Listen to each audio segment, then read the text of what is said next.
Hello दोस्तों, आज हम इस वीडियो में बात करेंगे कि चार्ट को कैसे रीड करते हैं। इसके बारे में डिटेल में समझेंगे। स्टॉक मार्केट में किसी भी प्रकार की ट्रेडिंग करने के लिए आपको कैंडलस्टिक चार्ट को पढ़ना आना चाहिए। तभी आप सही जगह सही समय पर ट्रेड एंट्री और एग्जिट करते हुए बहुत अच्छे रिटर्न बना सकते हैं। चार्ट रीडिंग करते समय आपको मुख्य रूप से 3 बातों को ध्यान में रखना जरूरी होता है। सबसे पहले आपको मार्केट के मेजर ट्रेंड और शॉर्ट टर्म ट्रेंड को पहचाना होगा। उसके बाद चार्ट पर बायर्स और सेलर्स की साइकोलॉजी को समझते हुए उसी के मुताबिक सबसे आखिर में परफेक्ट एंट्री लेवल को फाइंड आउट करना पड़ता है। चलिए अब इन तीनों पॉइंट्स को विस्तार से जानते हैं। सबसे पहले मार्केट ट्रेंड को कैसे पहचाना है यह देखते हैं। किसी भी मार्केट कंडीशन में 2 प्रकार के मार्केट ट्रेंड होते हैं। एक होता है मेजर ट्रेंड और दूसरा होता शॉर्ट टर्म ट्रेंड। इसे समझने के लिए हम यहाँ निफ्टी 50 का 24 जनवरी से लेकर 15 मार्च तक के 2 घंटे की टाइम फ्रेम वाली चार्ट का इस्तेमाल करेंगे। यहाँ निफ्टी 50 लगातार हायर हाई और हायर लो का फॉर्म बनाकर ऊपर की तरफ बढ़ रहा है। इसका मतलब निफ्टी 50 में अभी मेजर ट्रेंड एक अप ट्रेंड है, क्योंकि मार्केट हर बार अपने पिछले स्विंग हाई को ब्रेक करते हुए एक नया स्विंग हाई चार्ट पर बना रहा है। इसी तरह अगर आप यहाँ लोअर लेवल्स पर सभी स्विंग लोस को कनेक्ट करके देखेंगे तो यहाँ प्राइस बार बार इस ट्रेंड लाइन का सपोर्ट लेकर फिर से ऊपर की तरफ बाउंस बैक कर रही है। इसका मतलब यह ट्रेंड लाइन मार्केट में एक स्ट्रांग सपोर्ट की तरह काम कर रही है और साथ ही यह ट्रेंड लाइन मार्केट में रिटेल ट्रेडर्स के लिए एक साइकोलॉजिकल लेवल भी है। मार्केट के मेजर ट्रेंड की पहचान करने के बाद अब हमें इस बात की जानकारी हो गई है कि मार्केट में मुख्य रूप से यहाँ हायर लेवल्स पर जब भी प्राइस आती है तो सेलर्स एक्टिव हो जाते हैं और प्राइस को लोअर लेवल्स पर इस ट्रेंड लाइन के पास पुश करते हैं, जिससे चार्ट पर यह जो करेक्शन प्राइस में आता है आप उसे एक शॉर्ट टर्म डाउन ट्रेंड कह सकते हैं, क्योंकि प्राइस जैसे ही ट्रेंड लाइन को टच करती है तो फिर से अपना मेजर ट्रेंड कंटिन्यू करती है। लेकिन हर बार प्राइस ट्रेंड लाइन से रिवर्स होगी या आप नहीं कह सकते, क्योंकि मार्केट ने यहाँ ट्रेंड लाइन को ब्रेक किया है, जिससे प्राइस नीचे चली गई है। मार्केट यहाँ 2 बार सपोर्ट लेता है, मगर तीसरी बार ट्रेंड लाइन को क्यों ब्रेक करता है? क्या आप इसे सिर्फ चार्ट पर बन रहे प्राइस एक्शन को देखकर बता सकते हैं? इसका आंसर है हाँ, लेकिन इसके लिए आपको चार्ट को पढ़ना आना चाहिए। अगर आप इस चार्ट को गौर से देखेंगे तो जब भी प्राइस हायर लेवल से करेक्शन करते हुए ट्रेंड लाइन के पास आती है तो कैंडल्स का मोमेंटम शुरुआत के मुकाबले कम हो जाता है और कैंडल्स की साइज छोटी हो जाती है। इसका मतलब यहाँ इन लेवल्स पर मार्केट में फ्रेश सेलर ऐड नहीं हुए हैं और जिन्होंने ऊपर से सेलिंग की थी वह सभी सेलर्स अपना प्रॉफिट बुकिंग कर रहे हैं, जिस वजह से प्राइस यहाँ थोड़ी देर रुकती है और प्राइस ट्रेंड लाइन के पास होने के कारण यहाँ से बायर्स फिर से बाइंग स्टार्ट करते हैं, जिससे प्राइस ऊपर निकल जाती है। लेकिन यहाँ आखिरी बार मार्केट में स्विंग हाई बनता है तो प्राइस निफ्टी 50 के 22,500 के लेवल को टच करती है, जो कि एक साइकोलॉजिकल लेवल है। बायर्स इस लेवल को ब्रेक करके प्राइस को ऊपर ले जाने में फेल हो जाते हैं। बायर्स को कमजोर होता हुआ देखकर सेलर्स पूरी ताकत के साथ सेलिंग करते हैं, जिससे हायर लेवल्स पर सेलिंग प्रेशर बढ़ता है और प्राइस ट्रेंड लाइन के पास बिना रुके उसे बिग बियरिश मरूबुजो कैंडल्स के साथ ब्रेक करके नीचे चली जाती है। बायर्स से एक बार फिर से नीचे से आने वाले इस सपोर्ट एरिया से बाइंग करके प्राइस को फिर से ट्रेंड लाइन के ऊपर क्लोज करने की कोशिश करते हैं, मगर फेल हो जाते हैं। इस तरह से बड़ी टाइम फ्रेम में आप चार्ट को पढ़कर एक अच्छी ट्रेडिंग अपॉर्चुनिटी को ढूंढ सकते हैं। चलिए अब चार्ट पर बायर्स और सेलर्स की साइकोलॉजी को पढ़ते हुए ट्रेड एंट्री कैसे करते हैं इसे जानते हैं। मार्केट में मुख्य रूप से रिटेल ट्रेड और बिग इंस्टीट्यूशनल ट्रेड यह 2 लोग ट्रेडिंग करते हैं। अगर संख्या बल के हिसाब से देखें तो मार्केट में 90% रिटेलर्स और 10% बिग इंस्टीट्यूशनल ट्रेडर होते हैं, लेकिन पैसों के हिसाब से मार्केट में आने वाले पैसों में से 80% पैसा इन बिग इंस्टीट्यूशनल ट्रेड के पास होता है और रिटेलर्स के पास सिर्फ 20% पैसा होता है। इसलिए ज्यादातर रिटेल ट्रेडर्स ऑप्शंस बाइंग करते हैं, क्योंकि उनका कैपिटल बहुत कम होता है।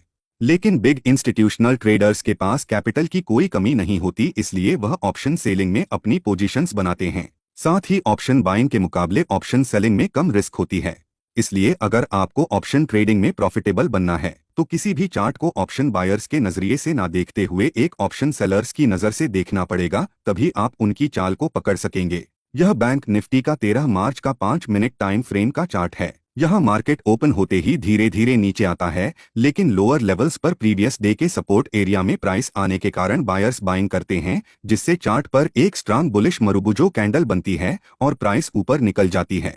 यहाँ मार्केट ने एक स्ट्रांग बुलिश कैंडल बनाई है, जिससे इन लेवल्स पर जिन्होंने पुट बाय किया होगा उन सभी के स्टॉप लॉस हिट हो गए होंगे। अगर हम यहाँ एंट्री नहीं करेंगे तो शायद हमें और आगे एंट्री करने का मौका नहीं मिलेगा। इस डर से फोरमो में आकर बहुत से न्यू ट्रेडर इस कैंडल के हाई पर बिना कुछ सोचे समझे लॉन्ग ट्रेड एंट्री कर लेते हैं। लेकिन अगर आप चार्ट को गौर से देखेंगे तो यहाँ ऊपर की तरफ मार्केट में 47,500 का एक साइकोलॉजिकल लेवल मौजूद है, जहाँ बहुत से कॉल ऑप्शन सेलर्स अपनी सेलिंग पोजीशंस को होल्ड करके बैठे हैं। जब तक मार्केट इस लेवल को स्ट्रांग बुलिश कैंडल के साथ ब्रेक करके थोड़ी देर तक इस लेवल के ऊपर ट्रेड नहीं करता, तब तक मार्केट में अपसाइड की रैली आने की संभावना बहुत ही कम है। नेक्स्ट कैंडल की ओपनिंग इस कैंडल के हाई के पास होकर प्राइस थोड़ी देर तक ऊपर बढ़ती है, लेकिन हायर लेवल्स पर सेलर्स फिर से सेलिंग प्रेशर बढ़ाते हैं, जिससे आती है और बियरिश कैंडल चार्ट पर बनती है। इसका मतलब यहाँ बायर्स ने इस लेवल को ब्रेक करने का जो प्रयास किया था वह पूरी तरह फेल हो चुका है। इस स्विंग हाई के ऊपर अपने स्टॉप लॉस को लगाकर आप यहाँ इस कैंडल के क्लोजिंग पर एक एग्रेसिव शॉर्ट ट्रेड एंट्री कर सकते हैं। क्योंकि यहाँ अभी तक मार्केट ने अपने डे लो को ब्रेक नहीं किया है, इसीलिए इस प्रकार के ट्रेड में आपको कभी भी अपने पूरी क्वांटिटी के साथ ट्रेड एंट्री नहीं करनी चाहिए। अगर आप एक नॉर्मल कंडीशन में 100 क्वांटिटी से ट्रेड करते हैं तो यहाँ आप उसमें से 40% क्वांटिटी से इस लेवल पर एंट्री कर सकते हैं, और बाकी बची क्वांटिटी को जब मार्केट अपने डे लो को ब्रेक करता है उस समय एंटर कर सकते हैं। इस प्रकार के ट्रेड एंट्री के टेक्निक को एवरेज अप करना कहते हैं, जो कि एक सक्सेसफुल प्रॉफिटेबल ट्रेडर की निशानी होती है। लेकिन बहुत से लोग कहते हैं कि इससे आपको ब्रोकरेज ज्यादा लगता है। यह बात तो ठीक है, लेकिन अगर आप अपनी पूरी क्वांटिटी से यहाँ ट्रेड एंट्री करते हैं और मार्केट आपका स्टॉप लॉस हिट करता है तो उससे जो नुकसान होगा और स्टॉप लॉस हिट हो जाने से आपकी साइकोलॉजी पर जो बुरा इफेक्ट पड़ने वाला है, उसके मुकाबले एवरेज अब टेक्निक के इस्तेमाल से लगने वाला ब्रोकरेज कुछ भी नहीं है। क्योंकि मार्केट में ट्रेडिंग करते समय अगर आपका पैसों का नुकसान हुआ तो आप उसे वापस कमा सकते हैं, लेकिन अगर आपकी साइकोलॉजी खराब होने से जो आपका ट्रेडिंग कॉन्फिडेंस खो जाता है उसे वापस पाना बहुत ही कठिन होता है। इस बिग रेड कैंडल के 50% एरिया के आसपास आप अपना 80% प्रॉफिट बुक कर सकते हैं और बाकी बची क्वांटिटी को अगले टारगेट के लिए होल्ड कर सकते हैं, क्योंकि यहाँ लोअर लेवल्स पर 47,000 का इंपॉर्टेंट साइकोलॉजिकल लेवल है जो मार्केट में एक सपोर्ट की तरह काम कर सकता है। 47,000 के लेवल के पार कुछ देर तक एक ही रेंज में ट्रेड करने के बाद इसे ब्रेक करके प्राइस और नीचे आती है, जिससे अगर किसी सेलर ने हायर लेवल पर कॉल ऑप्शन को 100 में बेचा है तो मार्केट के इस डाउन मूव के कारण उस कॉल ऑप्शन की प्राइस भी कम होने के कारण कॉल सेलर को प्रॉफिट हुआ होगा। यहाँ मार्केट जब एक ही जोन में बहुत देर तक ट्रेड करता है तो ऑप्शन का थीटा डीके होने के कारण इसका भी फायदा ऑप्शन सेलर को मिलता है, लेकिन जिन्होंने भी यहाँ से पुट ऑप्शन को बाय किया होगा उनका थीटा डीके के कारण प्रॉफिट कम हुआ होगा। इसलिए ऑप्शंस बाइंग के मुकाबले ऑप्शन सेलिंग में कम रिस्क में कंसिस्टेंट प्रॉफिट बनाया जा सकता है। 2 बजे के बाद कुछ कॉल सेलर्स द्वारा प्रॉफिट बुकिंग की जाती है, जिससे प्राइस थोड़ा ऊपर आती है, लेकिन 47,000 के लेवल के पास फिर से कुछ फ्रेश सेलर्स मार्केट में एंट्री करते हैं, जिससे मार्केट बंद होने तक प्राइस नीचे ही ट्रेड करती रहती है। यहाँ दिन भर जिन्होंने सेलिंग की है उनमें से बहुत से सेलर्स अपना प्रॉफिट बुक करके निकल गए हैं, लेकिन यहाँ इस लेवल पर जो फ्रेश सैलरी मार्केट में ऐड हुए हैं उनमें से बहुत से सैलरी अभी भी अपने पोजीशन को दूसरे दिन के लिए होल्ड करके बैठे हैं, क्योंकि उन्हें उम्मीद है कि आज की तरह कल भी मार्केट इसी तरह से डाउन साइड मूव देने वाला है। अगले दिन जब मार्केट ओपन होता है तो तेजी से नीचे चला जाता है, जिससे जिन कॉल सेलर्स ने अपनी पोजीशन को कल से होल्ड किया है उन सभी को यह बहुत अच्छा प्रॉफिट हुआ है।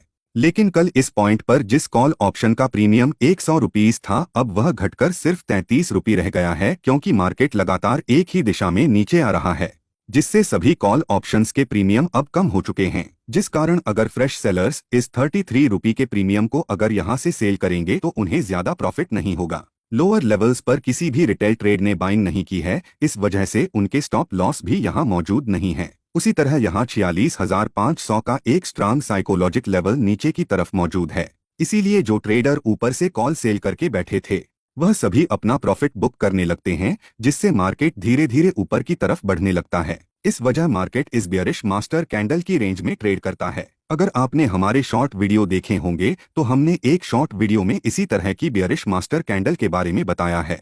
मास्टर कैंडल ब्रेकआउट स्ट्रैटेजी के मुताबिक जब तक इस रेंज का ब्रेक करने वाली कैंडल अपने कैंडल बॉडी के 60% एरिया को इस जोन के ऊपर क्लोज नहीं करती तब तक आपको ट्रेड एंट्री नहीं करनी है। थोड़ी देर बाद एक ग्रीन बुलिश कैंडल इस जोन के ऊपर क्लोज होती है। अब यहाँ अपसाइड का ट्रेड लेने के लिए हमारे पास 3 स्ट्रॉन्ग कारण है।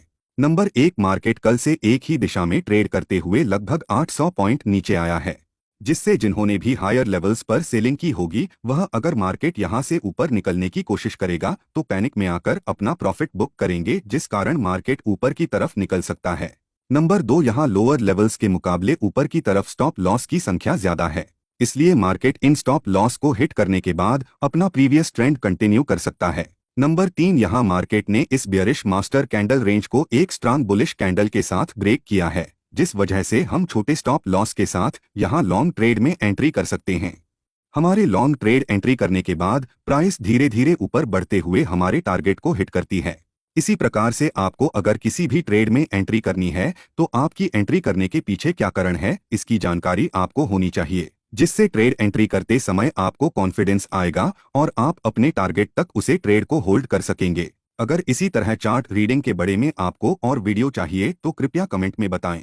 मार्केट मोशंस इस यूट्यूब चैनल और इंस्टाग्राम अकाउंट के अलावा हमारा कोई भी टेलीग्राम चैनल नहीं है।